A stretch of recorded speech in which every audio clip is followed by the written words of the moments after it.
Friends new duster आसी जाइछि चलंतु एहार quick overview देखिबा। एहार फ्रंट देखुथिबे एको न्यू डिजाइन शो आसी जाइछि। डस्टर रो बेजिंग देखुथिबे बड़ बड़ लेटर्स देई अछि एवं एठारे एलईडी डीआरएल्स एलईडी हेडलैम्प्स एवं फ्रंट रे 6टी पार्किंग सेंसर देखिबा को मिलुछि। एहार साइड प्रोफाइल देखिबे एठी 212 एमएम ग्राउंड क्लियरेंस देखिबा को मिलुछि। पुनी 18 इंच एलओ देई अछि। एहार बैक रे इलेक्ट्रिक टेलगेट देखिबा को मिलुछि। पुनी एलईडी कनेक्टेड टेल लैंप्स देई अछि। आउ एठारे 700 लिटर रो बूट स्पेस दिया जाय अछि एवं बैक रे मध्य 6टी पार्किंग सेंसर दिया जाय अछि।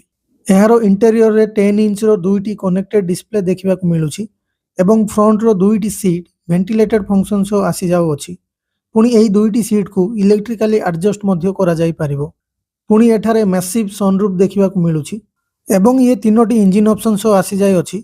1 लिटर रो टर्बो पेट्रोल इंजन, अन्यटी हला 1.3 लिटर रो टर्बो पेट्रोल इंजन एवं 1.8 लिटर रो हाइब्रिड इंजन। तो डस्टर रे डीजल इंजन देखिबा को मिलुनी।